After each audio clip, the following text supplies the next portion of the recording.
Hey guys, tonight we're going to take a deep dive into the cosmic corporate office of Mount Olympus and examine the guy at the very top.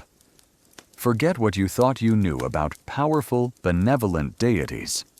We're talking about Zeus, the king of the gods, the wielder of lightning, the big boss himself.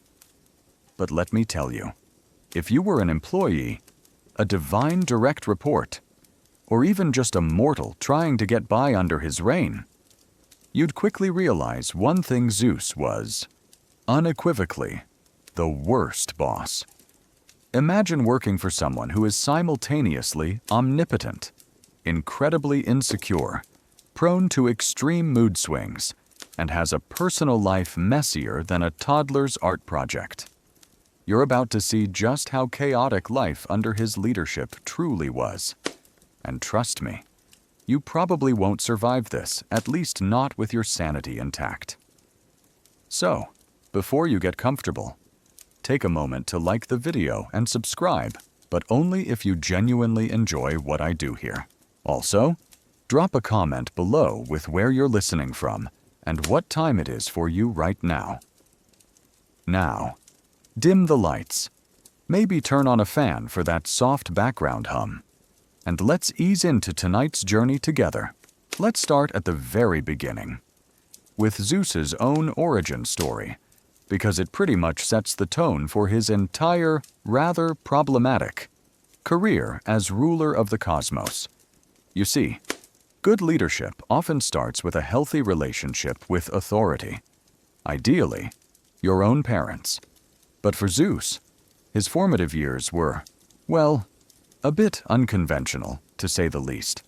His father was Cronus, a titan who had, rather enthusiastically, devoured all of his children. Yes, you heard that right. Swallowed them whole, like particularly crunchy snacks. Why? Because Cronus himself had overthrown his father, Uranus, and was paranoid that one of his own offspring would do the same to him. Talk about generational trauma. It's like the ultimate family dinner, where the main course is your siblings, and you're just trying to discreetly excuse yourself from the table. Now, Cronus's wife, Zeus's mother, was Rhea, and after seeing her first 5 children disappear down her husband's gullet, she was, understandably, a little less than thrilled about the prospect of losing her 6th. So, when Zeus was born, Rhea performed a classic switcheroo. She wrapped a rock in swaddling clothes and presented it to Cronus, who, apparently not the sharpest tool in the divine shed, gobbled it down without a second thought. Meanwhile, the infant Zeus was secretly spirited away to the island of Crete, hidden in a cave, and raised by nymphs and a goat named Amalthea. He literally grew up in hiding, away from the terrifying shadow of his cannibalistic dad. This foundational experience, where his very existence depended on deception and evasion, undoubtedly shaped his future personality and his approach to power. You can almost hear the cosmic therapist asking, "And how did that make you feel, Zeus, when your dad tried to eat you?" So, Zeus grows up, not under the watchful eye of a loving father figure, but in secrecy, constantly aware of the threat his very existence posed to the established order. This likely instilled in him a certain cunning, a willingness to resort to trickery, and a deep-seated distrust.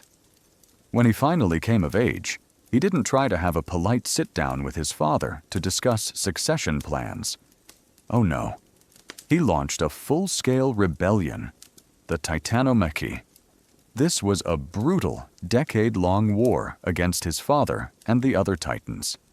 He tricked Cronus into disgorging his swallowed siblings who, miraculously, were still alive, just a bit, digested. And together, they fought for control of the cosmos. It's the ultimate hostile takeover, complete with celestial artillery and sibling bonding over shared digestive trauma. Mainstream historical fact: Zeus overthrew his father, Cronus, in a protracted war known as the Titanomachy, after being secretly raised to avoid being devoured, a fate that befell his older siblings. This conflict established the Olympian gods as the new ruling pantheon. Here's a quirky tidbit. The goat, Amalthea, who nursed Zeus, was later honored by him. Her horn, the cornucopia, became a symbol of abundance and nourishment, always overflowing with food and drink. So, next time you see a cornucopia, remember it's essentially a divine baby bottle from the ultimate absentee father's childhood. It's a nice thought, really, that even Zeus, in his own way, remembered his non-human wet nurse, open scholarly debate phrase. Historians still argue whether the myth of Cronus devouring his children and Zeus's subsequent rebellion reflects earlier Indo-European sky god myths or is a unique development within Greek mythological tradition, symbolizing the cyclical nature of power and generational conflict. The precise allegorical or historical roots of this foundational myth remain a nuanced point of discussion. After their victory, Zeus, along with his brothers Poseidon and Hades, drew lots to divide the cosmos amongst themselves. Zeus got the sky and became king of the gods. Poseidon got the sea, and Hades drew the short straw, ending up with the underworld. This lottery system, while seemingly democratic, cemented Zeus's position at the top, not through inherent wisdom or proven leadership, but by pure chance. It's like winning the cosmic lottery.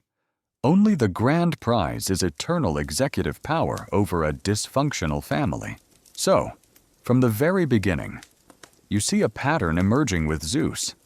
He's a survivor, a powerful warrior, and undeniably cunning.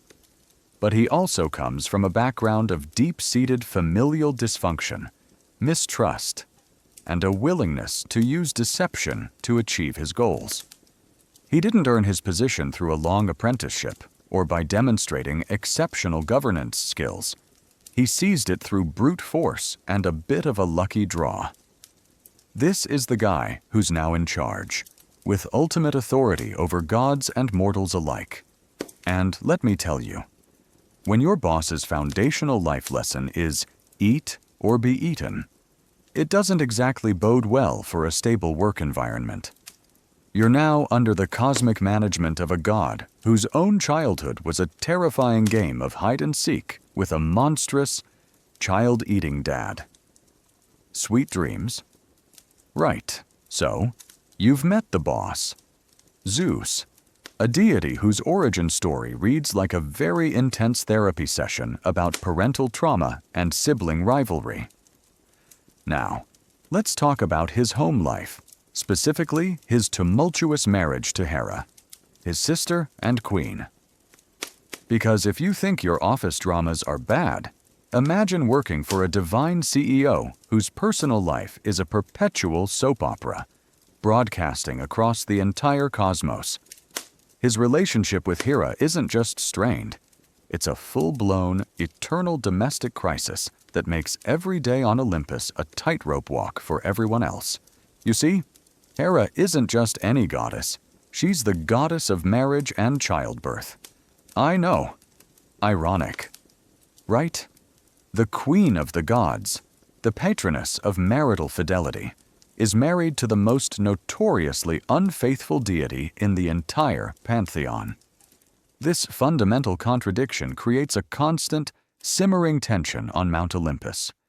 Their marriage is less a partnership and more a cosmic battlefield, where Hera's righteous fury clashes eternally with Zeus's insatiable philandering.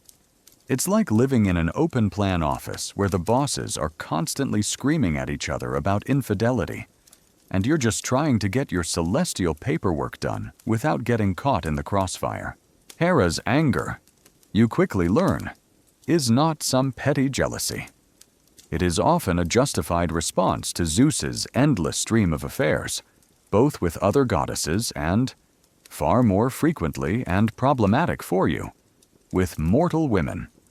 She is constantly on the lookout, employing spies, enacting elaborate schemes of revenge, and generally making life miserable for anyone, divine or mortal, who catches Zeus's wandering eye. This means that if you're a nymph, a goddess, or especially a human woman, and Zeus decides to pay you a visit, usually in some ridiculous disguise, you're not just having a secret liaison, you're signing up for a lifetime of potential harassment, persecution, and outright torment from a very powerful and very vengeful queen. Talk about a toxic work environment. Your best bet is to just wear a Do Not Disturb Zeus sign at all times. Zeus, for his part, often tries to hide his escapades from Hera, leading to ridiculously elaborate disguises and clandestine meetings. But Hera, being the goddess of marriage and having a very keen sense for infidelity, perhaps from centuries of practice, almost always finds out. And when she does, the Olympian atmosphere becomes thick with thunder, metaphorical or literal. You hear the shouts, the accusations, the smashing of divine crockery. It's a constant reminder that the guy in charge can't even keep his own house in order, let alone run an entire universe with consistency. Mainstream historical fact. Zeus's marriage to Hera was famously turbulent, characterized by his numerous extramarital affairs and her vengeful pursuit of his lovers and their offspring. This divine drama is a recurring theme in Greek mythology. Here's a quirky tidbit. One of Hera's most iconic attributes is the peacock, whose feathers are said to be adorned with the eyes of the 100-eyed giant Argus, whom Hera employed as a watchman for Zeus's lover Io. When Zeus had Hermes kill Argus, Hera preserved his eyes on her favorite bird. So, next time you see a peacock, remember it's essentially a mobile surveillance unit, a permanent reminder of Hera's unwavering commitment to catching Zeus in the act. She literally keeps an eye on everything, even after death. Open scholarly debate phrase.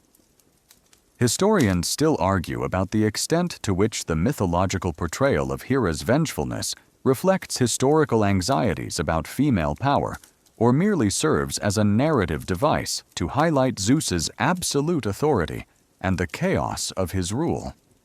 The interpretation of her character's motivations remains a nuanced point of discussion. The consequences of this marital discord ripple outwards. You, as a minor deity, a nymph, or even a human, might find yourself caught in the crossfire. Perhaps you're a messenger deity trying to deliver a scroll, and you literally have to dodge a bolt of lightning meant for Zeus's latest paramour. Or maybe you're a human who unknowingly harbors one of his demigod children, and suddenly your village is plagued by a monstrous beast sent by a furious Hera. There's no safe zone when the bosses are having a marital spat on a cosmic scale. You're constantly walking on eggshells, hoping you don't inadvertently become collateral damage in their never-ending feud. It's like having a workplace where HR is a vengeful queen and the CEO is a serial philanderer who turns into a swan. This constant instability at the top speaks volumes about Zeus's leadership. A good boss fosters a sense of security and predictability. Zeus, on the other hand, creates an atmosphere of anxiety and chaos. His own personal failings undermine his authority and make life precarious for everyone around him. You can never truly relax, never feel secure, because at any moment, a domestic argument on Olympus could rain down literal thunderbolts on your head, or send a monstrous punishment your way. It's enough to make you wish for a simple mortal life, where the biggest drama is just a bad harvest or a squabbling neighbor, not the wrath of a scorned goddess with unlimited power. And you thought your boss's passive-aggressive emails were bad. You've already gotten a glimpse into the chaotic domestic life of Zeus, perpetually clashing with his queen, Hera. But their marital strife isn't just about the occasional hurled thunderbolt. It's primarily fueled by Zeus's insatiable desire for romantic escapades, a hobby that makes him, unequivocally, the most problematic boss in the cosmos. His endless stream of affairs isn't just a personal failing, it's a constant source of disruption, divine drama, and often outright suffering for anyone, mortal or immortal, unlucky enough to catch his wandering eye. Imagine working for a CEO who spends more time devising elaborate schemes to meet his romantic interests than actually, running the company. That's Zeus. His methods of seduction are, to put it mildly, unconventional and often utterly bizarre. He rarely approaches anyone as himself, the mighty king of the gods. Oh no, that would be too straightforward. Instead, he transforms into an astonishing array of animals, elements, or even inanimate objects to achieve his illicit desires. You might just be walking through a field, minding your own business, and suddenly you're approached by a swan, a bull, or even a shower of gold, only to discover, too late, that it's the king of the gods, and your life is about to become infinitely more complicated. It's like getting a strange email from totally not your boss, only to click on it and discover your actual boss has turned into a really fluffy cat and is now in your kitchen. Let's recount some of these legendary transformations, because they truly underscore the absurdity of his methods.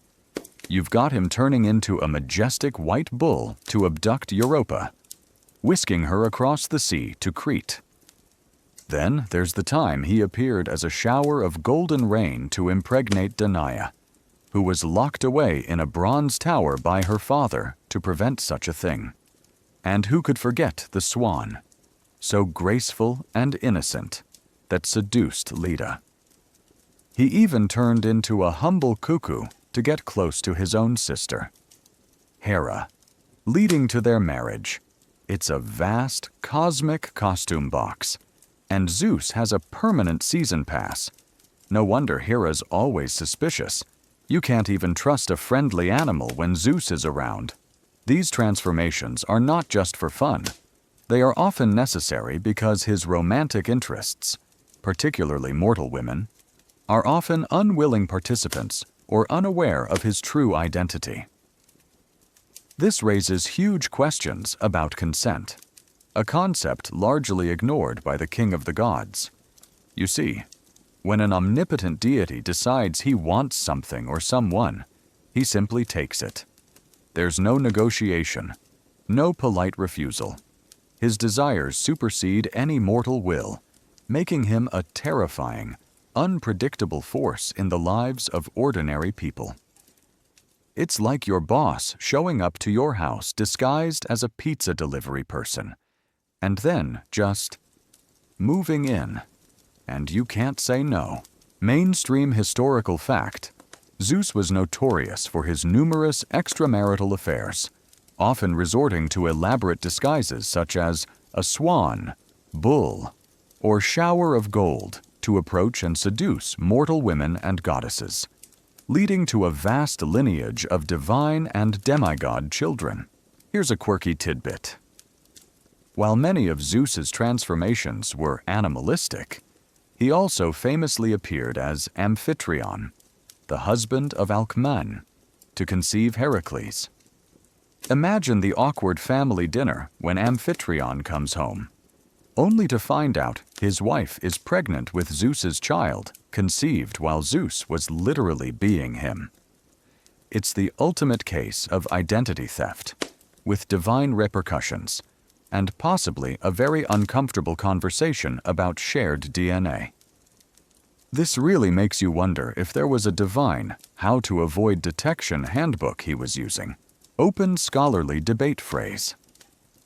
Historians still argue about the symbolic meaning of Zeus's animal transformations, with some scholars interpreting them as reflections of ancient fertility cults or totemistic beliefs, while others see them as narrative devices to explain the powerful and often overwhelming nature of divine intervention in human lives. The precise allegorical or psychological significance of these disguises remains a nuanced point of discussion. The consequences of these affairs extend far beyond the immediate act.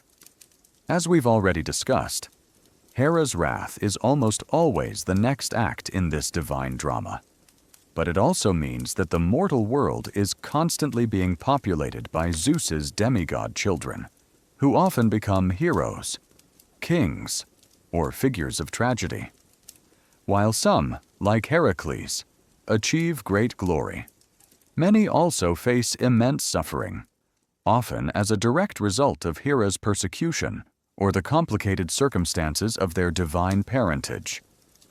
So, for you, a mere mortal, the sight of a particularly handsome bull or a sudden, unexplained golden shower isn't a sign of good fortune.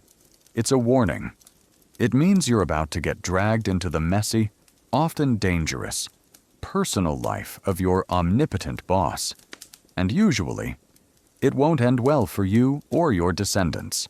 This pattern of deception, desire, and disregard for consequences highlights Zeus's profound lack of self-control and his pervasive arrogance. He believes his desires are paramount, and the emotional, physical, and societal upheaval they cause is merely collateral damage. It's not just bad leadership, it's reckless, irresponsible, and utterly self-serving. You're under the management of a deity whose primary skill seems to be escaping detection, not governing the universe with wisdom or fairness. And when your supreme leader behaves like a teenager on a joyride, everyone else is just trying to hang on for dear life. Boring history for sleep. More like a terrifying history of divine libido run wild. You've seen how Zeus's endless romantic entanglements and bizarre transformations create a whirlwind of domestic chaos on Olympus. But the true horror of his philandering isn't just the divine drama. It's the very real, often devastating consequences that fall upon the unwitting mortals who become entangled in his desires. For you, a mere human living under his capricious rule, Zeus's dalliances don't bring joy or glory. They bring divine wrath, persecution, and often, profound suffering. It's like working for a boss whose messy personal life spills over and consistently ruins your entire week. Or, your entire existence. Imagine being a beautiful princess, minding your own business, perhaps enjoying a stroll by the river or tending your flocks. Suddenly, a magnificent white bull appears, unusually gentle and captivating. You, innocent and unaware of the divine masquerade, approach it, perhaps even climb onto its back. Then, with a sudden surge, the bull plunges into the sea, carrying you across vast stretches of water to a foreign land, where you are then impregnated by the god. This is the story of Europa. She wasn't asked, she was abducted, transported, and essentially exploited. Her happy ending involves becoming a legendary figure and mother to powerful kings, but at what personal cost? The trauma of forced displacement and divine imposition. Or consider Io, a priestess of Hera, whom Zeus desired, to hide her from his ever-watchful wife. Zeus transformed Io into a beautiful white heifer, but Hera was not fooled. She demanded the heifer as a gift, then set the 100-eyed giant Argus Panoptes to guard her, even after Hermes, at Zeus's command, slew Argus. Hera didn't stop. She sent a gadfly to relentlessly torment Io, pursuing her across the entire world. driving her mad with its stinging bites. Imagine being so relentlessly hounded, with no respite, simply because you caught the eye of the supreme deity. You can't escape. You can't reason with it. You are merely a pawn in a larger, divine game of cat and mouse. It's like being endlessly audited by the IRS because your boss had an affair with one of their agents. These aren't isolated incidents. They are a recurring pattern. Zeus's lust leads to a moment of fleeting pleasure for him, followed by a lifetime of misery or tragic circumstances for his mortal lovers and their offspring. You see this repeatedly, Semele. Consumed by Zeus's true divine form, a punishment engineered by Hera after foolishly asking to see him in all his glory. Callisto, transformed into a bear by a jealous Hera, or sometimes by Artemis, for breaking her vow of chastity. After Zeus's assault, and then nearly killed by her own son. The pattern is clear. A brief, illicit encounter with Zeus almost invariably leads to a cosmic target painted on your back, courtesy of Hera. Mainstream historical fact: many of Zeus's affairs involved mortal women, and these relationships frequently resulted in tragic consequences for the human women and their offspring, who often faced the relentless wrath and persecution of Hera. Here's a quirky tidbit. Even the mighty Heracles, one of Zeus's most famous demigod sons, suffered immensely throughout his life, largely due to Hera's relentless hatred. She sent snakes to his cradle, drove him to madness, and instigated his famous 12 labors. So, even if you managed to give birth to a legendary hero, your child's life would be a testament to the fact that having Zeus as a dad was less a blessing and more a cosmic curse, fraught with peril from his vengeful wife. It's like having a trust fund that's constantly being targeted by your stepmother's legal team. Open scholarly debate phrase. Historians still argue about the extent to which these myths reflect real-world social anxieties regarding female vulnerability and male power dynamics in ancient Greece, or if they primarily serve as origin stories for various heroes and places, with the tragic elements functioning as dramatic narrative devices. The interpretation of the human impact of divine sexual encounters remains a nuanced point of discussion. What does this tell you about Zeus's leadership? It reveals a profound disregard for the well-being of those beneath him. He acts purely on impulse and desire, with little to no consideration for the ripple effects his actions have on individuals. There's no accountability, no sense of responsibility for the chaos he unleashes. He is the ultimate hit-it-and-quit-it boss, leaving behind a trail of broken lives and divine vendettas, expecting everyone else to clean up his mess. You, as a mortal, live in perpetual fear that a passing cloud or a sudden animal sighting might signal the beginning of your own personal tragedy. The Olympian court itself is also affected. Other gods and goddesses are forced to participate in his schemes, either as reluctant accomplices or as terrified bystanders. They witness his infidelity and Hera's rage, creating an atmosphere of tension and suspicion. No one feels truly secure, knowing that the king of the gods is so utterly consumed by his own desires that he would jeopardize the peace of the cosmos for a fleeting moment of passion. It's a company where the CEO's extramarital affairs are the main topic of conversation, and everyone is secretly placing bets on who will be the next casualty of his indiscretions. Boring history for sleep. More like a chilling reminder that sometimes the biggest threats come from above, in the form of a randy, all-powerful deity who just can't keep it in his lightning bolt sheath. You've seen the personal havoc Zeus's affairs wreak on mortals, turning lives into cosmic cautionary tales. Now, let's consider his actual job description: ruler of the gods. dispenser of justice, maintainer of cosmic order. And in this role, you'd quickly discover that Zeus's approach to justice is, to put it mildly, wildly inconsistent, often biased, and frequently subject to his own personal whims or immediate desires. Forget blind justice. Zeus's scales are tipped by favoritism, fear, and whatever mood he happens to be in. It's like working for a judge who makes rulings based on who brought him the best pastries that morning. Imagine a situation arises, a dispute between gods, or a grievance from a mortal.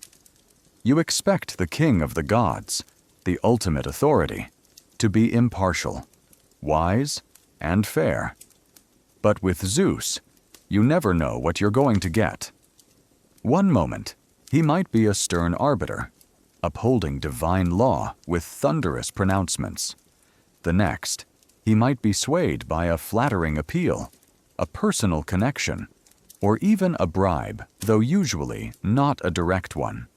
More like a quid pro quo in his favor. His decisions often feel less like legal precedents and more like snap judgments from a volatile dictator. There's no due process, no appeals court, just the unpredictable will of the guy with the lightning bolts. Consider the case of Prometheus, who stole fire from the gods to give to humanity, a clear violation of divine decree. Right, Zeus's punishment was brutal and eternal. Prometheus was chained to a rock, his liver eaten daily by an eagle, only to regenerate overnight for perpetual torment. Harsh, but perhaps understandable, given the gravity of the theft. But then you look at Zeus's own countless transgressions, his endless affairs, his deceptions, his broken oaths. Does he ever face comparable punishment? Of course not. The rules, it seems, apply to everyone but the boss. It's the ultimate example of do as I say, not as I do, but with eternal suffering as the consequence for your disobedience. His favoritism is glaring. If you're one of his children, especially one of his many demigod offspring, you might get a pass on certain rules, or even direct divine intervention on your behalf, regardless of the merits of your case. But if you're someone he dislikes, or someone who slighted him, or simply someone who stands in the way of his desires, then watch out. His wrath can be swift, disproportionate, and utterly devastating. His idea of justice often boils down to might makes right. And he definitely has the might.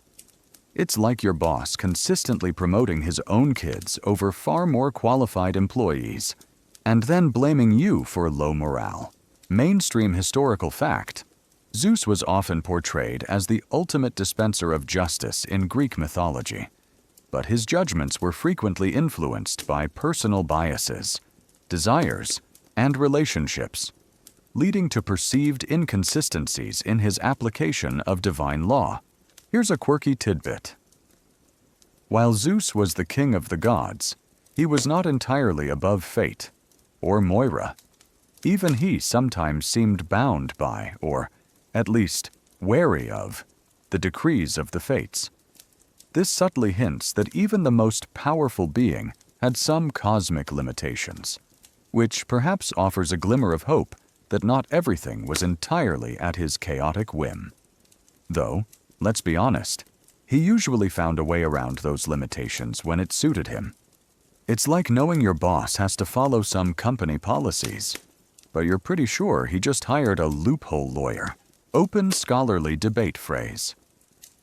Historians still argue about the extent to which Zeus's portrayal as a flawed, capricious judge reflects a cynical view of earthly rulers by the ancient Greeks, or if it serves a theological purpose by demonstrating the unpredictability of divine will and the limits of human understanding.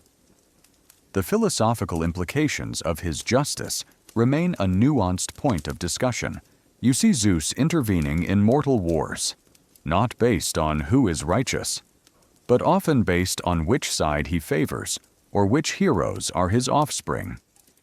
In the Trojan War, for example, he frequently shifts his allegiance, sometimes helping the Trojans, sometimes the Achaeans, often influenced by the pleas of his divine children or his own unpredictable temperament. This makes life for mortals on the battlefield even more terrifying. Not only are you fighting your enemies, but you also have to worry about a sudden, inexplicable shift in divine support that could obliterate you in an instant. It's like playing a video game where the referee keeps changing the rules mid-match and also occasionally drops a meteor on the players. This inconsistency in justice undermines any sense of stability or fairness in the cosmos. There's no clear ethical framework, no predictable consequences for actions, divine or mortal. You live in a world where the highest authority is driven by impulse and personal agenda, not by any consistent moral code. This means that righteousness is no guarantee of safety, and transgression is no guarantee of punishment, especially if you're powerful enough to get away with it, or have Zeus's ear.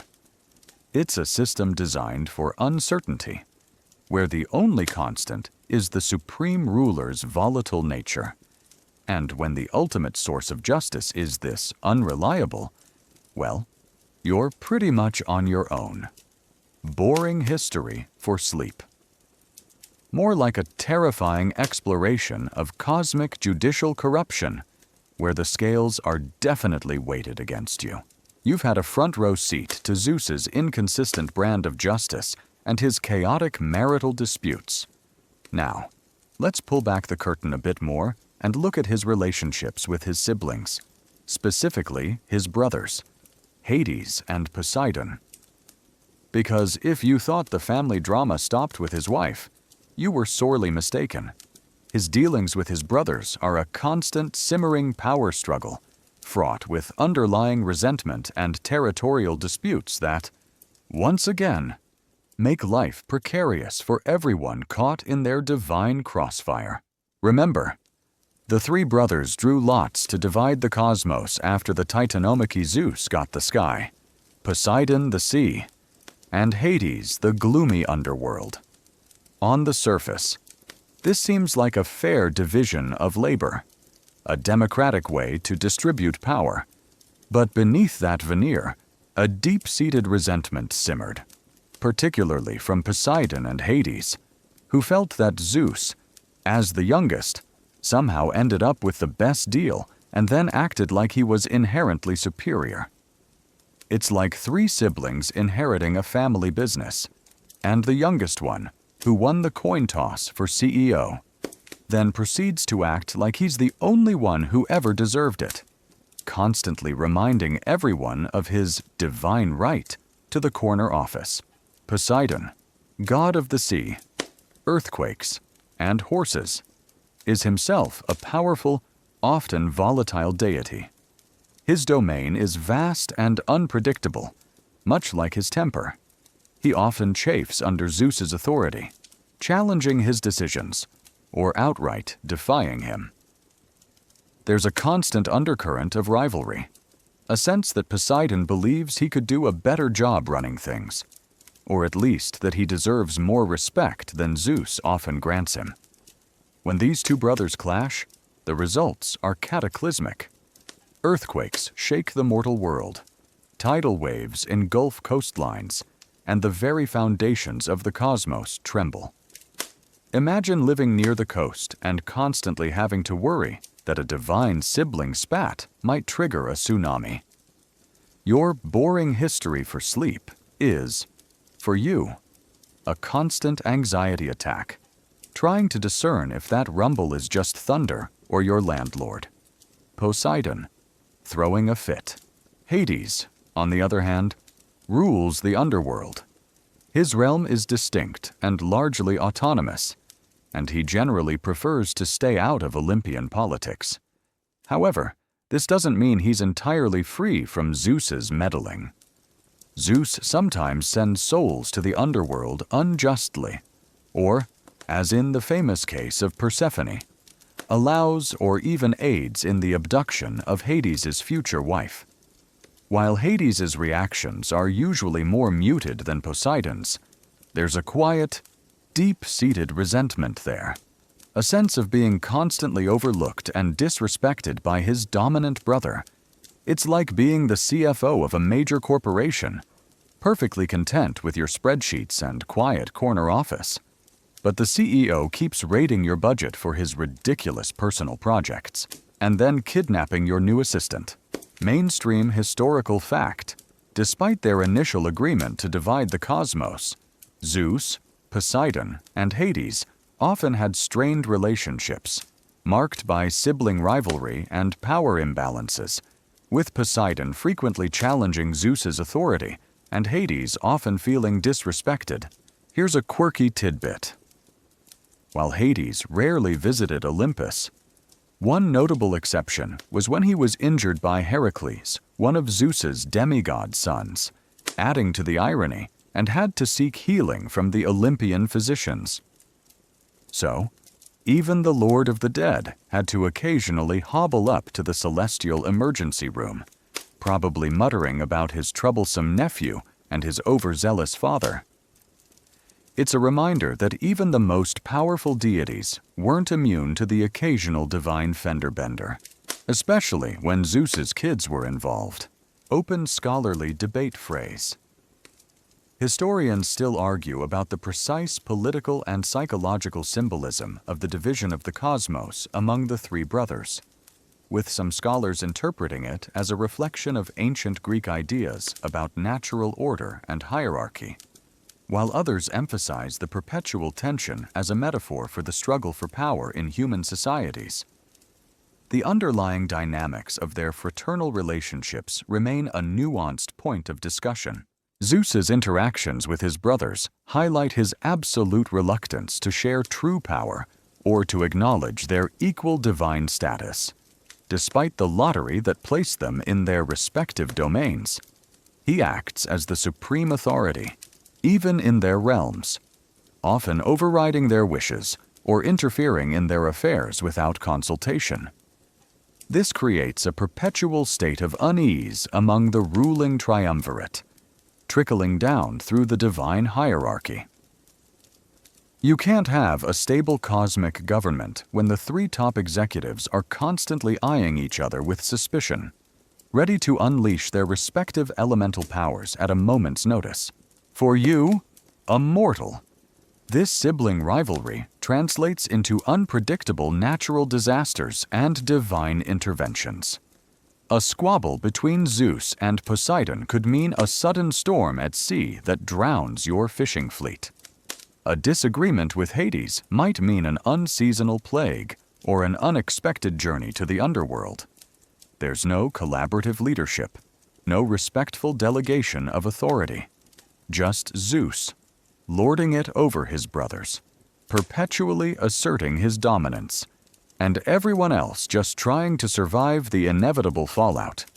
It's enough to make you wish they had a divine mediator, or at least separate holiday parties. But alas, when your boss is the absolute ruler, there's no HR department for divine sibling squabbles. You've now seen how Zeus manages his chaotic personal life and his dysfunctional family, seemingly without much concern for the cosmic ripple effects. This brings us to a crucial point about his leadership style. He is an utterly unreliable leader, the quintessential worst boss of the Olympian corporation. His unpredictable nature means that managing the entire pantheon, and by extension, the mortal world, is less about consistent governance and more about navigating his volatile moods and capricious decisions. It's like working for a CEO who decides major company policy by rolling a dice, or worse, based on how well his morning coffee was brewed. Imagine being one of the Olympian gods or goddesses, a direct report to Zeus. Your duties are important. You manage aspects of the natural world, human endeavors, or specific domains. But how do you plan? How do you execute? When your supreme leader is so inconsistent one day, he might support your endeavors, even grant you a favor. The next, he might contradict himself, punish you for a minor infraction he previously overlooked, or completely change his mind about a critical divine directive, simply because the wind changed direction or Hera gave him a particularly withering glare. There's no clear chain of command, no predictable policies, just the shifting sands of Zeus's personal whims. Consider the time he tried to intervene directly in the Trojan War, despite an earlier agreement among the gods to mostly stay out of it, or his shifting allegiances, swayed by the pleas of his favorite children like Athena, or by the sulking of his least favorites like Hera. This constant flip-flopping means that divine planning is practically impossible. How do you, as Apollo, accurately deliver prophecies when the future is so subject to your father's immediate mood? How do you, as Hermes, negotiate treaties when Zeus might unilaterally break them? Moments later. It creates an atmosphere of anxiety and uncertainty throughout the entire divine hierarchy. It's the ultimate agile workplace, where agile means we have no idea what we're doing, and the boss changes his mind every 5 minutes. This unpredictability isn't just an inconvenience, it undermines the very fabric of cosmic order. The gods are supposed to be symbols of stability, forces of nature that can be understood and, to some extent, relied upon. But when their king is so volatile, it suggests that the cosmos itself is inherently chaotic. For mortals, this translates into an unpredictable world where prayers might be answered one day and ignored or punished the next. Not because of your piety, but because the guy upstairs is having a bad hair day. Mainstream historical fact. Zeus's leadership on Olympus was frequently characterized by his unpredictable decisions, shifting alliances, and personal biases, which often created instability and conflict among the other gods and impacted mortal affairs. Here's a quirky tidbit. Despite his supreme power, Zeus was sometimes portrayed as a bit of a procrastinator or even lazy when it came to his actual duties of governing. He often preferred to spend his time on romantic pursuits or simply lounging, leaving the actual work of running the cosmos to his subordinates, only to swoop in with a thunderbolt when something annoyed him. It's like having a CEO who delegates everything but the dramatic public firings. Open scholarly debate phrase. Historians still argue whether Zeus's unpredictable nature in mythology served as a reflection of the ancient Greek understanding of the unpredictable forces of nature and human destiny, or if it was a deliberate narrative strategy to highlight the arbitrary power of divine authority in contrast to emerging human concepts of justice and law.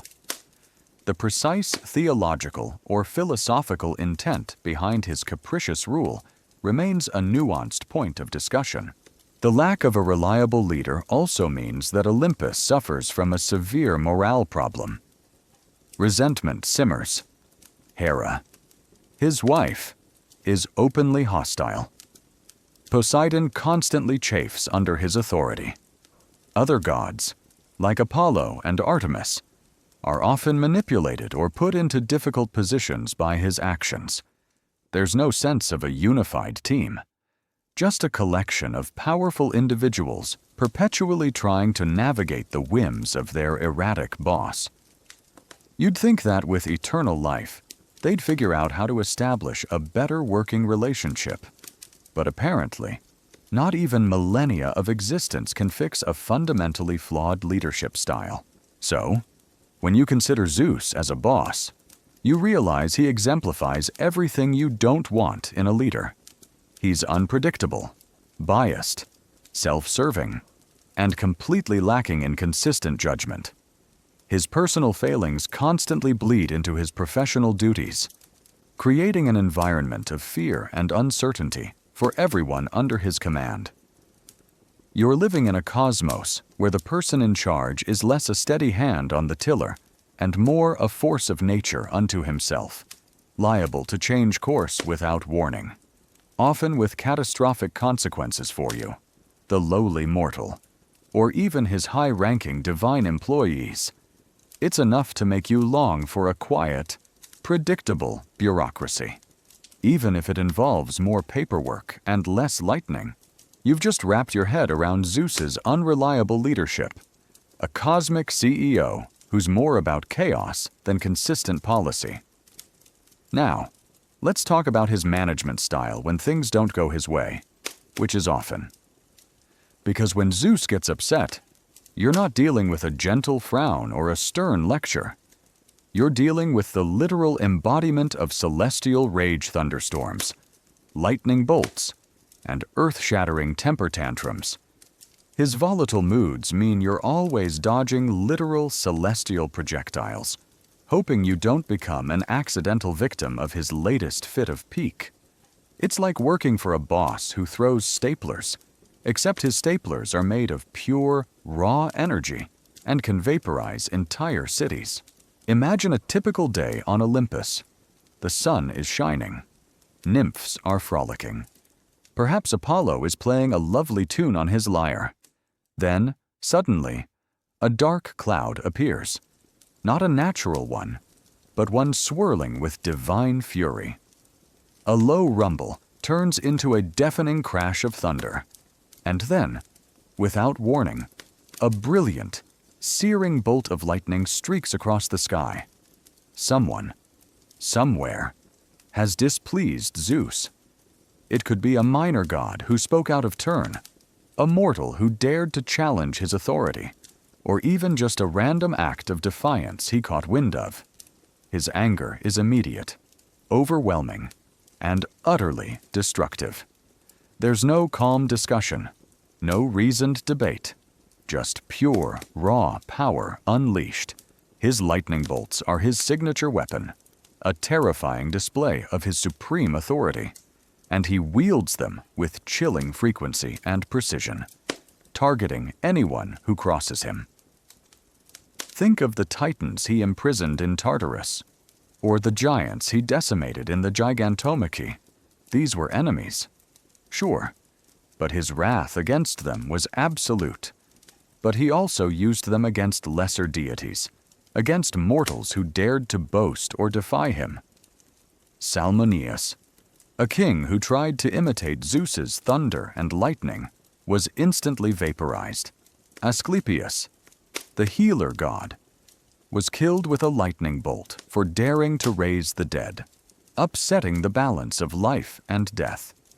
You see, even benevolent advancements could invoke his lethal temper if they encroached on his perceived domain or challenged the cosmic order he ostensibly maintained. What this means for you, a mere mortal, is a constant state of apprehension. Every thunderstorm, every unexpected flash in the sky, carries a chilling implication. Is it just the weather, or is the king of the gods having another bad day? Are you inadvertently standing on ground that happens to be above someone who just annoyed him? There's no warning label, no caution divine tantrum in progress sign. You just have to hope you're not in the wrong place at the wrong time when his temper boils over. It's like living in a perpetual lightning storm, and the lightning is actively aiming for something, and you just hope it's not you. Mainstream historical fact: Zeus's primary weapon and symbol of power was the lightning bolt, and he was frequently depicted using it to express his wrath, punish defiance, and assert his supreme authority over both gods and mortals. Here's a quirky tidbit. Ancient Greeks believed that places struck by lightning were sacred and often built altars or shrines on them, as they were considered to be places where Zeus had directly touched the earth. So, if your house got zapped, it was less, oh no, structural damage, and more, time to build a tiny temple where my living room used to be.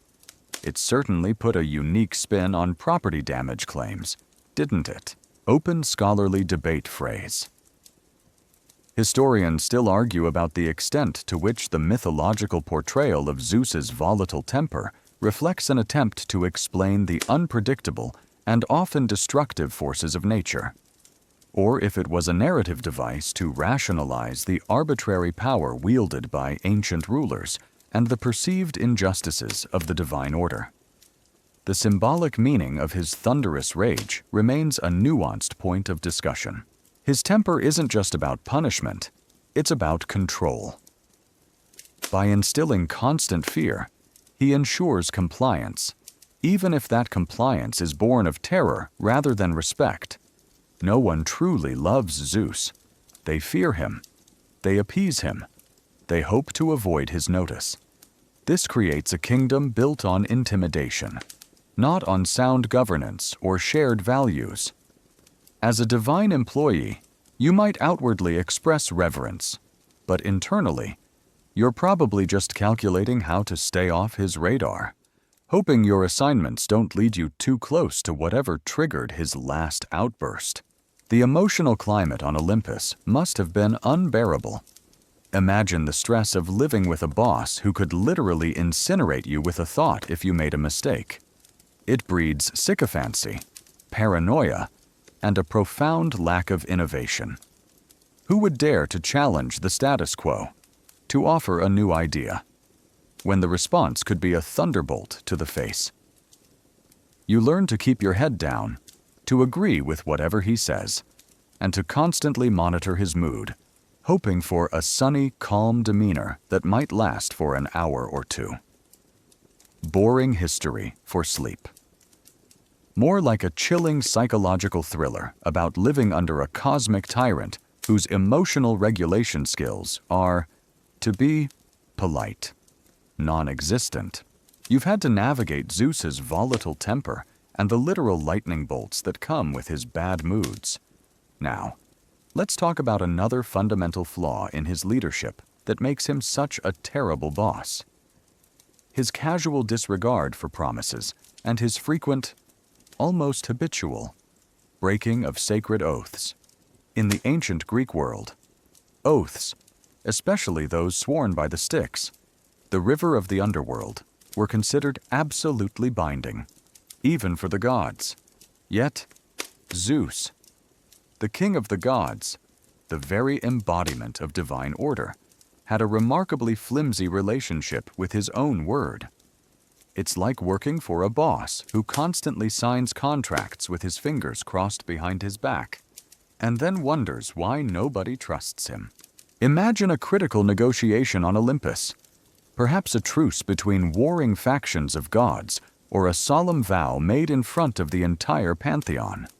Zeus, in his capacity as king, would swear by the Styx, calling upon its ancient, terrifying power to bind his promise. The other gods would tremble, knowing that violating such an oath brought dire consequences, even for immortals. But then, as time passed or new desires arose, Zeus would simply break it. He would find loopholes, interpret his vows in self-serving ways, or outright ignore them, demonstrating a breathtaking arrogance regarding the very laws he was supposed to uphold. Consider the famous example of his oath to Hera that he would not interfere in the Trojan War. He swore it, ostensibly to maintain neutrality among the gods. But how long did that last? Not very long at all. Swayed by Thetis, mother of Achilles, to aid the Trojans, or by his own changing whims, he very quickly started meddling, manipulating events on the battlefield, and causing immense chaos. This wasn't just a minor transgression, it was a profound violation of a sacred oath, undertaken in the presence of the other gods. It sends a clear message if the king of the gods himself doesn't respect the most fundamental laws of the cosmos. Why should anyone else? It's like your CEO publicly promising bonuses and then buying a private island instead. Only the bonuses were peace and cosmic stability. His disregard for oaths extended beyond grand cosmic agreements to personal promises. He would often make solemn vows to mortal women, only to abandon them once his desires were fulfilled, or once Hera's wrath became too inconvenient. His promises of protection, or of eternal love, were frequently meaningless, leaving his mortal lovers vulnerable and exposed to the fury of his jealous wife. You, as a mortal, would learn quickly that a promise from Zeus, no matter how grand, was as fleeting and insubstantial as the clouds he commanded. Mainstream historical fact, Zeus was known for occasionally breaking even the most sacred of oaths, particularly those sworn by the river Styx, a transgression that was considered extremely serious even for deities and highlighted his often capricious nature. Here's a quirky tidbit. The punishment for a god breaking an oath sworn by the Styx was truly terrible for 1 year. The god would lie breathless and unable to speak, and for 9 years after that, they would be banished from the councils of the gods. And yet, Zeus, despite supposedly being subject to this, often found ways to circumvent it or simply seemed immune. It makes you wonder if he had some sort of divine, get-out-of-jail-free card, or if the rules just didn't apply to the top guy. He probably just sent Hermes to say he had divine laryngitis for a year. Open scholarly debate phrase. Historians still argue about the philosophical implications of Zeus's oath-breaking, with some scholars interpreting it as a reflection of the arbitrary nature of divine power and the limits of human attempts to bind gods by moral codes, while others see it as a literary device to underscore the chaotic elements within the cosmic order. The tension between divine authority and established law remains a nuanced point of discussion. This habitual oath-breaking completely undermines any trust or respect that Zeus might otherwise command. How can you, as a lesser god or a mortal, rely on the word of your supreme ruler when he so brazenly disregards his own? It creates an environment of profound insecurity. Agreements are meaningless. Guarantees are worthless. The very concept of divine law becomes a joke when the chief enforcer is also the chief transgressor. It's a leadership style that breeds cynicism and makes everyone wonder why they should bother playing by the rules when the top dog clearly doesn't. So, when you consider Zeus as a boss, you realize he exemplifies the kind of leader who undermines every principle of good governance. He demands obedience and adherence to laws from everyone else, while exempting himself from the very rules he imposes. His word is unreliable, his promises are fleeting, and his oaths are mere suggestions. This creates a cosmos where stability is an illusion, and the only constant is the unpredictable, self-serving will of the guy at the top. It's enough to make you long for a written contract with an arbitration clause, even if you're just a humble shepherd trying to avoid divine wrath.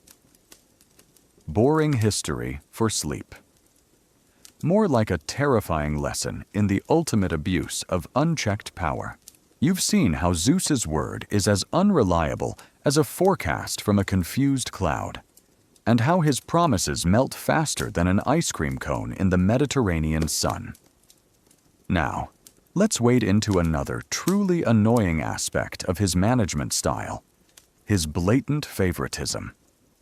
If you were one of Zeus's many children, and believe me, there were many, you'd quickly realize that your standing on Olympus, and indeed your very fate, often depended less on your inherent talents or dutiful service, and more on whether you happened to be one of Daddy's darlings.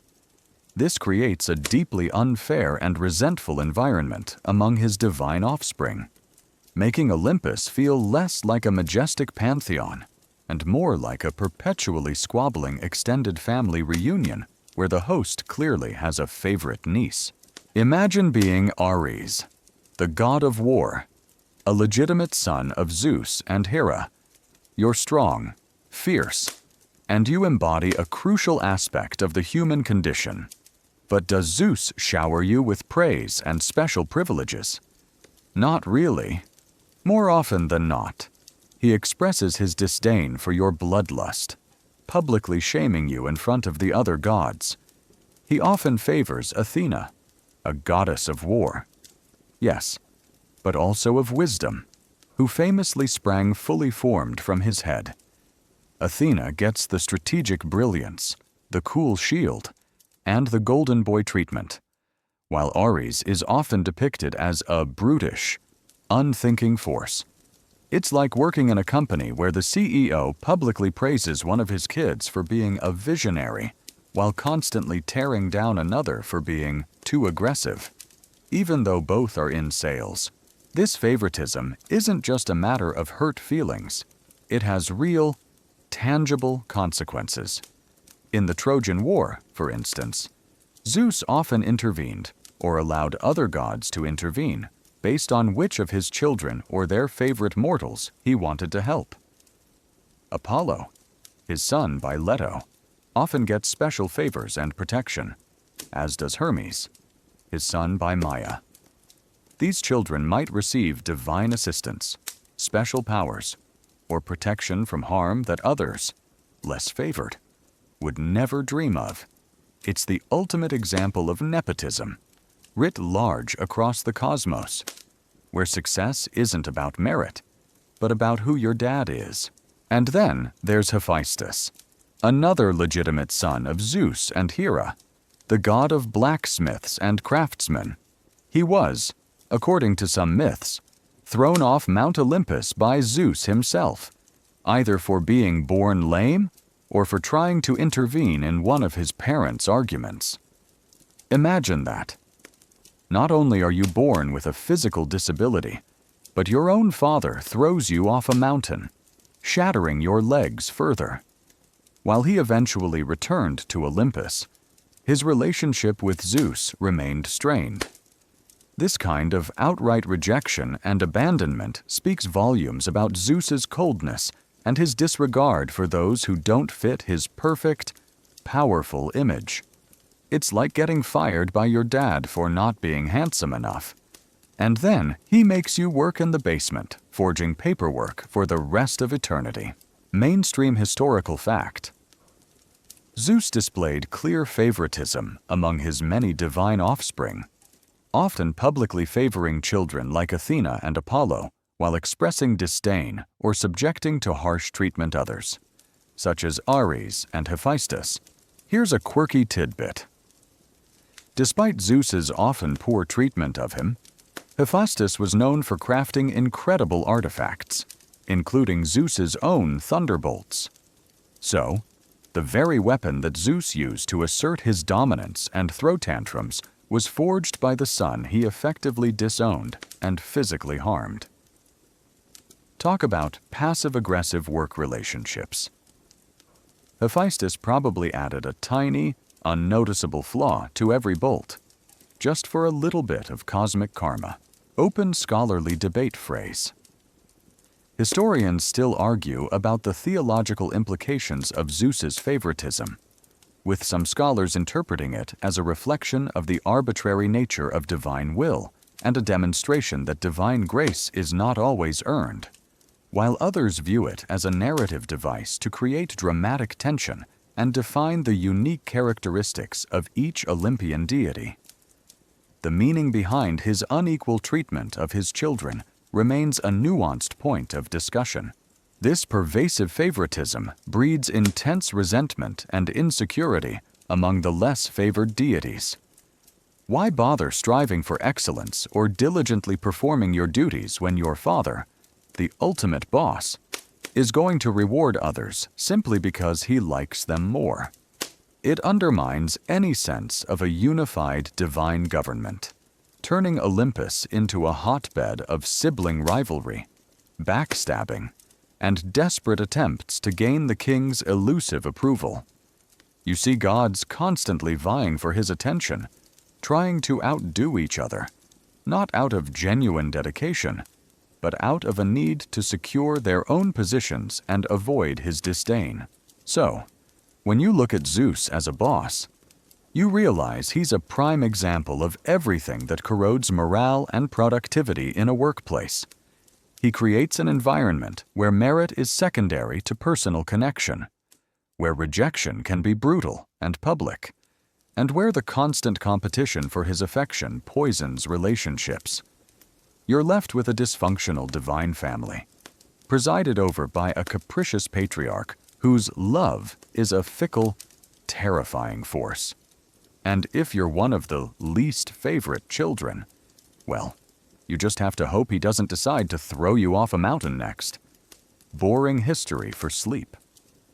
More like a chilling case study in the devastating effects of divine parental neglect and cosmic nepotism. You've witnessed Zeus's appalling favoritism, making Olympus feel less like a divine assembly and more like a celestial popularity contest. Now, let's delve into another critical aspect of his problematic rule: his relationship with prophecies and fate. For a god who is supposed to be supreme, Zeus spends an astonishing amount of time trying to circumvent, manipulate, or outright prevent prophecies, particularly those concerning his own downfall or the rise of someone more powerful. The ironic twist. His very attempts to avoid fate often become the precise mechanisms that bring those prophecies to pass, creating a cosmic cycle of self-fulfilling doom. Imagine being Zeus, king of the gods, with access to all knowledge and the ability to gaze into the future.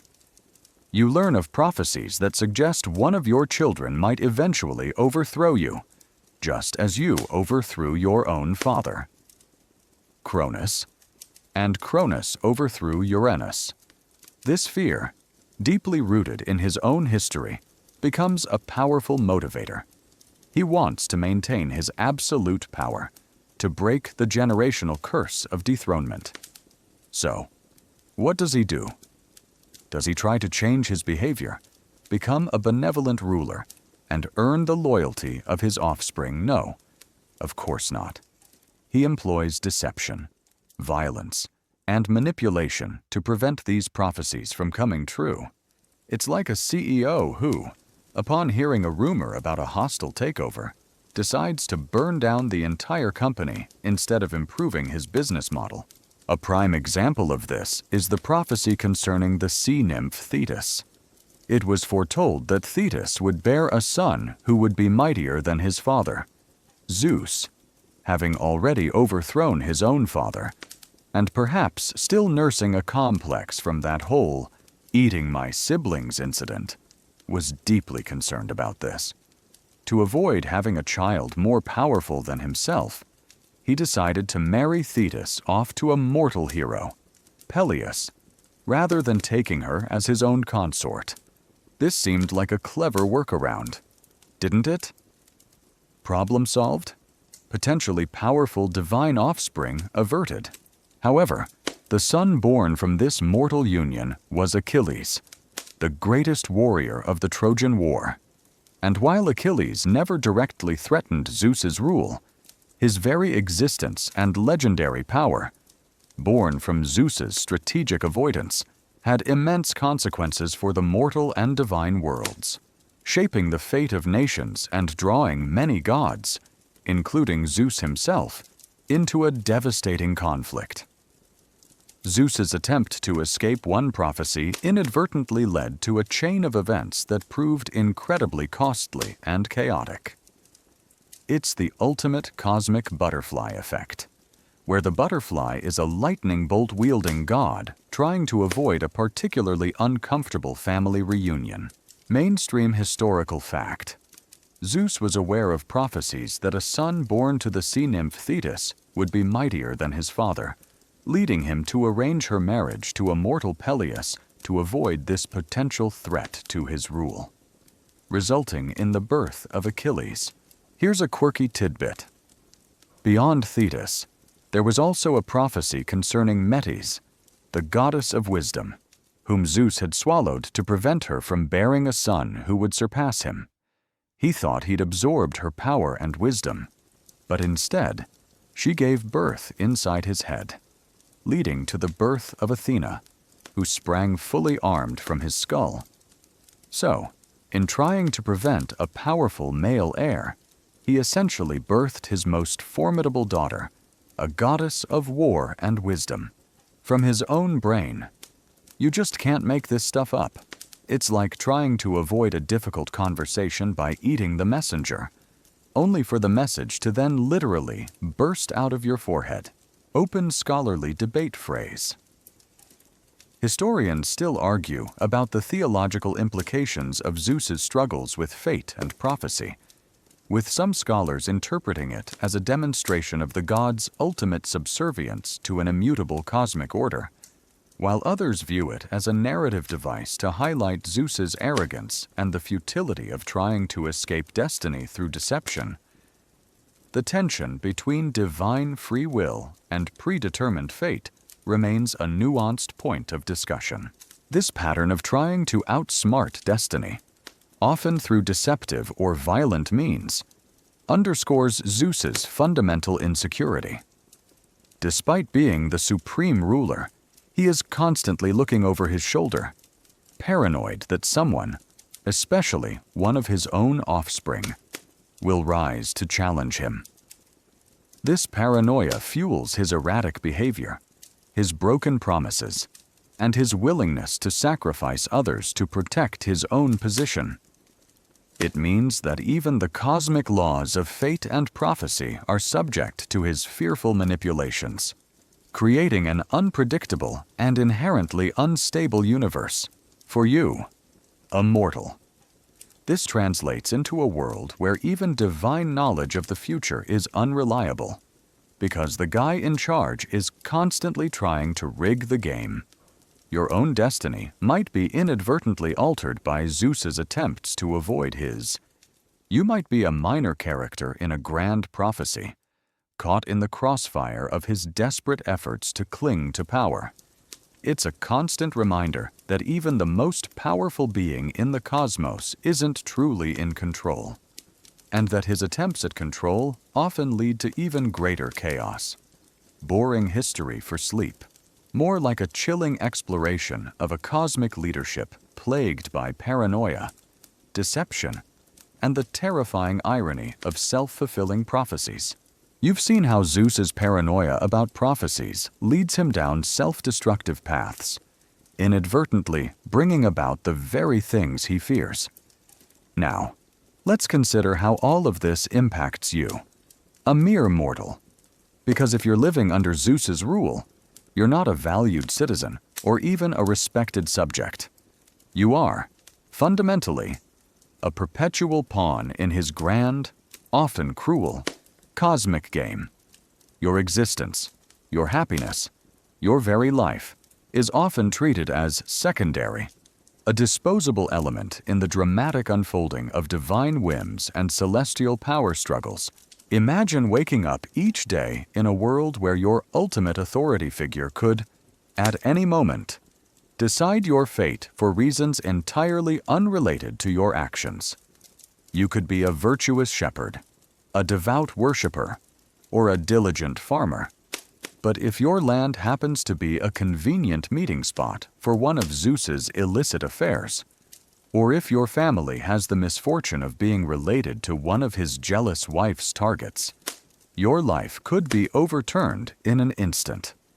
There's no appeal process, no HR department on Olympus. You're simply at the mercy of divine caprice. It's like living in a giant, intricate board game where one of the players has unlimited do-over cards and routinely uses them to mess with your peace. Just for fun, Zeus rarely intervenes in human affairs for purely benevolent reasons. More often, his involvement stems from his own desires, his personal vendettas, or his attempts to manipulate events for his own benefit or that of his favored offspring. Humanity is often treated as a resource, a source of worship, a playground for divine dramas. or simply a convenient backdrop for his immortal exploits. You exist to serve their narratives, not your own. Consider the tales of heroes. Many famous heroes are Zeus's demigod children, like Heracles, Perseus, or Theseus. While their stories are epic, they are often filled with immense suffering and hardship, much of it directly orchestrated by the gods, particularly Hera. You might admire their strength, but you also witness the immense price they pay for their divine parentage. You, a mere mortal, without a divine connection, are even more vulnerable. You have no powerful family member on Olympus to intercede on your behalf. No special protection from the whims of the gods. Mainstream historical fact. Mortals in Greek mythology were often depicted as susceptible to the unpredictable interventions and manipulative whims of the gods, especially Zeus, whose actions frequently resulted in suffering or unexpected changes in human fate. Here's a quirky tidbit. The myth of Lycaon, a king whom Zeus transformed into a wolf for daring to test the god's omniscience by serving him human flesh, highlights the absolute power and swift, brutal justice Zeus could mete out to mortals who transgressed his perceived boundaries or dared to question him. It's a rather extreme, don't test your boss scenario, isn't it? Just imagine trying to sneak a questionable expense report past him, and suddenly you're growing fur and howling at the moon. Open scholarly debate phrase. Historians still argue about the extent to which the portrayal of humanity as pawns of the gods reflects a fatalistic worldview in ancient Greece, or if it served as a theological explanation for the unpredictable nature of life and the inherent powerlessness of humans in the face of cosmic forces. The philosophical implications of humanity's subservient role remain a nuanced point of discussion. Even when Zeus ostensibly provides justice for mortals, it's often more about reinforcing his own authority than true fairness.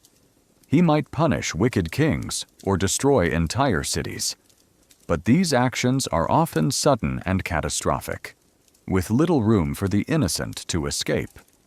The deluge that drowned the world in the myth of Deucalion and Pyrrha, for instance, was Zeus's response to humanity's widespread wickedness, but it swept away all alike, righteous or not, leaving only a tiny remnant. You learn quickly that collective punishment is always on the table when Zeus is in charge. This pervasive sense of being a pawn means you can never truly feel secure. Your efforts, your plans, your hopes can be dashed in an instant by a divine intervention, a sudden bolt of lightning, or a curse from a jealous god. Your life is not entirely your own. It's a subplot in the grand, often chaotic, narrative of the Olympian gods. You might strive for piety, offer sacrifices, and pray diligently, but there's no guarantee it will save you from becoming collateral damage in Zeus's latest drama or his ongoing power struggles. It's a constant, low-grade anxiety, knowing that the boss sees you less as a person and more as a malleable piece on his divine chessboard. Boring history for sleep. More like a chilling reminder of existential powerlessness, where your very existence is a fleeting, divinely controlled breath. You've realized your place in the grand scheme of things a mere mortal, a pawn in the cosmic chess game of the gods, especially under the capricious rule of Zeus. This brings us to a specific and profoundly painful aspect of his terrible leadership divine intervention, which, for you, a human, almost invariably spells pain, suffering, and disaster. When the gods, prompted by Zeus's whims or his often dysfunctional relationships, decide to meddle in mortal affairs, the results are rarely beneficial for humanity. It's like your boss deciding to help you with a project by randomly deleting half your files and then blaming the intern. Imagine your village. Life is hard, but predictable. You farm, you trade, you worship the gods. Then, suddenly, a dispute arises between two cities, perhaps over territory or a perceived insult. Instead of letting mortals work it out, a god decides to pick a side. More often than not, it's Zeus, or one of his children acting on his behalf or seeking his favor, throwing their immense power into the fray. This isn't just moral support. This is direct, often devastating, interference. Take the Trojan War, perhaps the most famous example of divine meddling. It's not just a conflict between men, it's a proxy war for the gods, with Zeus at the head, constantly shifting allegiances, playing favorites, and using mortals as his pawns. One day, he might send a deceptive dream to Agamemnon, urging him to attack. The next, he might weigh the fates of heroes on his golden scales, influencing the outcome of a duel. Hera and Athena, driven by their own vendettas often fueled by Zeus's past actions, like the judgment of Paris, actively support the Achaeans, while Apollo and Aphrodite back the Trojans. You, a soldier on the battlefield, are not just fighting your human enemies. You're fighting against, or being aided by, invisible, immortal forces who can pluck you from battle, heal your wounds, or, more terrifyingly, strike you down with plague or a sudden, inexplicable blow. This constant arbitrary divine intervention means that human agency and effort often feel meaningless. What's the point of strategy, courage, or even piety, when a god can simply decide to shift the tide of battle with a single thought or a well-aimed lightning bolt? Your successes might not be due to your skill, but to divine favor. Your failures might not be due to your shortcomings, but to divine disfavor. It creates a deeply fatalistic worldview, where you're constantly at the mercy of powers far beyond your comprehension or control. It's like being in a sports match where the referees are actively gambling on the outcome and occasionally tackle players themselves. Mainstream historical fact. Divine intervention, often orchestrated or permitted by Zeus, was a constant feature of mortal life in Greek mythology, particularly in warfare and major events, often causing great suffering and chaos for humans. Here's a quirky tidbit. Even in seemingly mundane events, the gods might intervene. If a mortal boasted too much, or angered a god inadvertently, they might suffer a divine illness or a streak of unbelievably bad luck, all engineered from Olympus. So, that persistent cough might not be a cold, but Aphrodite punishing you for not appreciating her beauty. It adds a whole new level of paranoia to daily life. You'd probably think twice before complaining about the weather. Open scholarly debate phrases. Historians still argue about whether the pervasive theme of divine intervention in Greek mythology served to absolve humans of responsibility for their actions, or if it was a means of explaining the inexplicable and providing a framework for understanding a chaotic world before scientific explanations existed. The role of divine will versus human free will remains a nuanced point of discussion.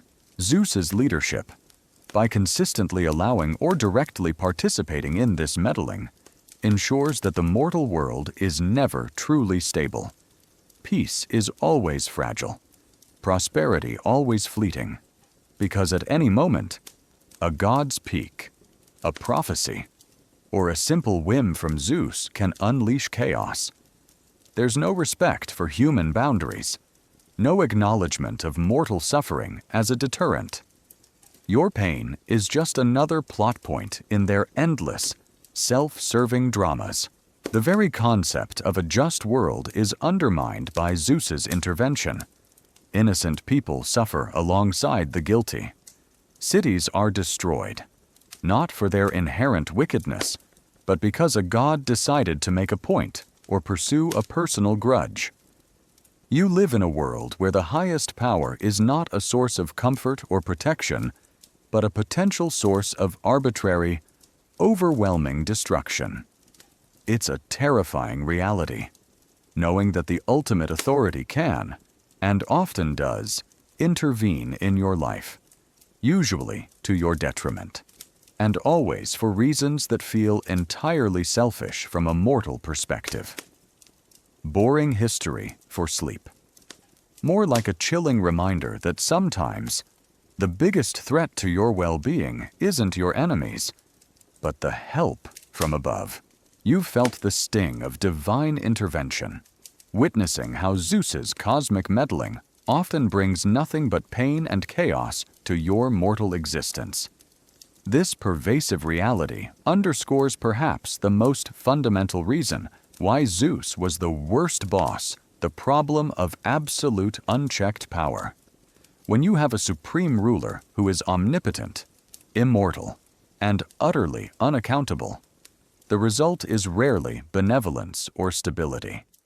Instead, it breeds arrogance, capriciousness, and a profound disregard for anyone beneath them, leading to an almost constant state of cosmic chaos.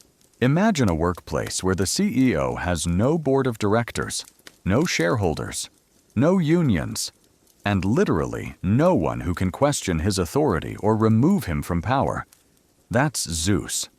He faces no term limits, no performance reviews, no public outcry that can genuinely impact his rule.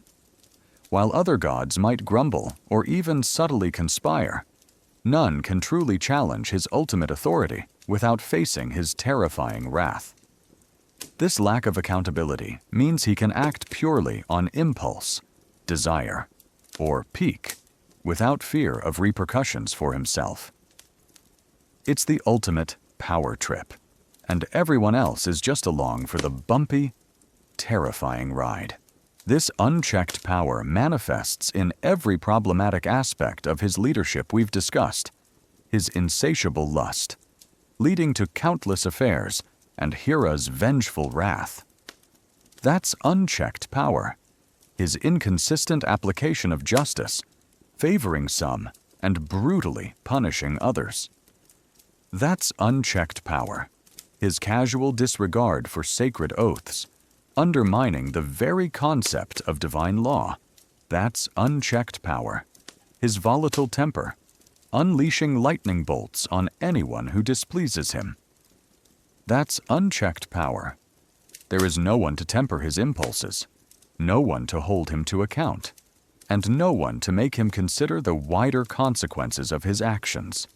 He is the law, the judge, and the executioner, all rolled into one volatile, perpetually in charge package. The consequence of this absolute power is a universe that operates not on principles of fairness or order, but on the whim of a single, deeply flawed individual. For you, a mortal, this means living in constant uncertainty. Your fate can be altered by a divine mood swing, your life extinguished by a casual decree, your city destroyed as collateral damage in a family squabble among the gods. There's no inherent safety or predictability, because the supreme authority is inherently unstable. It's like trying to build a stable house on a foundation made of jello, with the builder occasionally deciding to just kick the whole thing over. Mainstream historical fact: Zeus's absolute authority and lack of accountability as the supreme deity in Greek mythology often led to arbitrary decisions, inconsistent justice, and widespread chaos for both gods and mortals, demonstrating the inherent problems of unchecked power. Here's a quirky tidbit. Despite his absolute power, Zeus was sometimes portrayed as susceptible to the whims of Aphrodite, the goddess of love, especially when she made him fall for a mortal.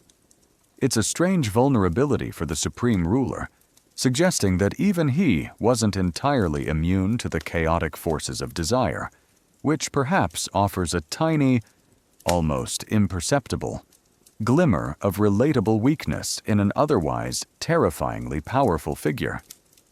So, even the big boss has his weaknesses. It just usually leads to more problems for everyone else.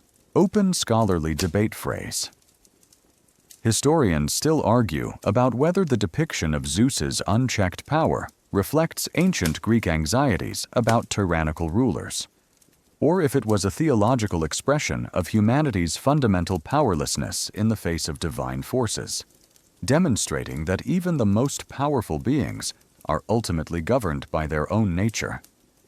The philosophical implications of his absolute rule remain a nuanced point of discussion. This pervasive problem of unchecked power also affects the other gods. They live in fear, constantly trying to appease him, to anticipate his moods, and to avoid his wrath. This fosters a culture of sycophancy and fear, rather than one of collaboration or genuine respect. No one dares to truly challenge him, even when his decisions are clearly detrimental to the cosmic order or to their own well-being. They are trapped in a system where the top position is held by an individual whose flaws are magnified by his limitless authority. So, when you reflect on Zeus's reign, you see a direct correlation between his absolute power and the profound chaos and suffering he inflicts. He embodies the danger of authority without accountability, of strength without wisdom, of desire without restraint. His leadership is not about guiding, protecting, or building. It's about maintaining his own supremacy, often at the expense of everyone and everything else. You are just a fleeting life in a universe dominated by a cosmic dictator who answers to no one. It's a boring history for sleep. Yes, but it's a chilling lesson in the corrupting influence of power, absolute and unyielding. You've explored the depths of Zeus's problematic reign, from his dysfunctional family life to his arbitrary justice, his terrifying temper, his broken promises, and the ultimate danger of his absolute, unchecked power. As we draw our journey to a close, let's reflect on his enduring legacy, because despite all his flaws, his philandering, his rage, his unreliability, Zeus remains one of the most iconic and powerful figures in all of mythology. His legacy is not simple. It's a complicated tapestry woven with threads of awe, fear, reverence, and profound imperfection. Historians and mythologists still grapple with the true nature of his enduring appeal and the symbolic weight of his paradoxical rule. Imagine trying to explain Zeus to someone new. You'd have to describe the magnificent sky god, the wielder of the thunderbolt, the ultimate authority on Mount Olympus. He is the king, the father figure however flawed, the one who ultimately maintained cosmic order.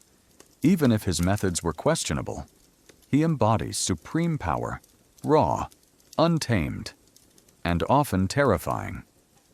This raw power, this undeniable might, is a core part of his enduring legacy. He is the force of nature, the unstoppable will. And there's a certain primal awe that comes with acknowledging such immense, albeit unpredictable, strength. It's like admiring the destructive beauty of a hurricane you wouldn't want to be in its path. But you can't deny its power. Yet, simultaneously, his legacy is one of chaos, injustice, and personal indulgence. He is the god who regularly cheated on his wife, punished the innocent, broke his own oaths, and made life generally precarious for everyone around him. He is the ultimate example of the "do as I say, not as I do" mentality, a divine hypocrite whose personal failings constantly bled into his professional duties. This duality is what makes him so complex and, perhaps, so enduringly fascinating. He's not a perfect, distant deity. He's deeply, almost ridiculously, flawed, reflecting the imperfections and contradictions found in human leaders and, indeed, in humanity itself. He's like that infamous historical figure everyone talks about, knowing they were terrible, but you just can't stop learning about their outrageous exploits. Historians still argue whether Zeus's complex portrayal, combining supreme power with profound moral failings, was a deliberate theological statement about the nature of divine power, or if it simply reflects the accumulation of various local cults and myths that were later synthesized, creating inconsistencies.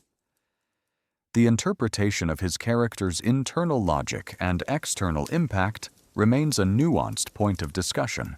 His rule, while often terrifying for you, a mortal, also represents the ultimate cosmic patriarchy.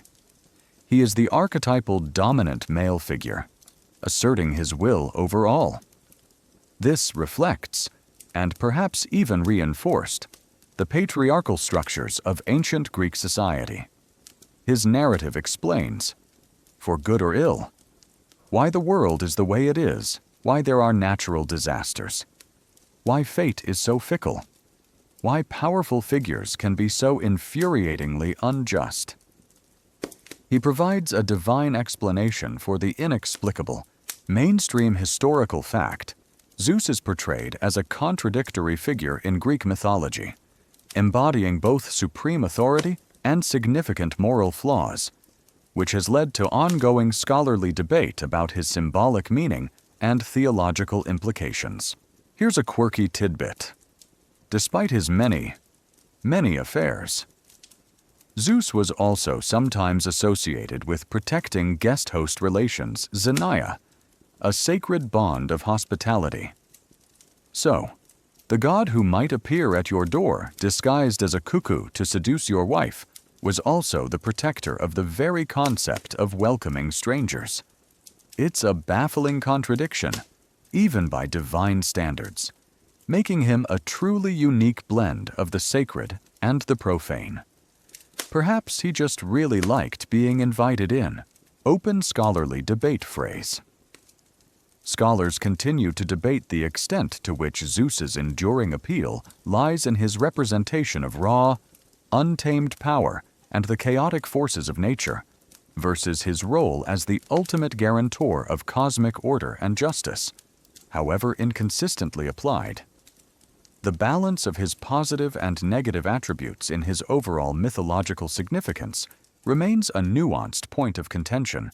So, as we finally lay the story of Zeus, the worst boss, to rest, you are left with a figure who is undeniably powerful, terrifyingly unpredictable, and endlessly fascinating. He is a god who embodies the best and worst of what absolute power can create. He ruled with a thunderbolt in one hand and a trail of chaos in the other, forever shaping the destinies of gods and mortals alike. His legacy is not one of gentle leadership, but of forceful dominion, a constant reminder that sometimes the most magnificent figures are also the most profoundly flawed. And now, his story, in all its thunderous, chaotic glory, finally draws to a close. Now, gently close your eyes. Let the sounds around you soften, just like the echoes of ancient Olympus begin to fade. Feel the weight of these old stories settle into the quiet corners of your mind. Tonight, you've journeyed through the unpredictable, often terrifying, world under Zeus's rule. The thunderbolts, the dramatic family squabbles, the fleeting disguises, they all now mingle with the soft hum of your fan, carrying you further into comfort. Let the images drift, dissolving into the peaceful quiet that now surrounds you. There's nothing left to do but simply be. Drift, now, into a deep, peaceful slumber. End of script. Sweet dreams.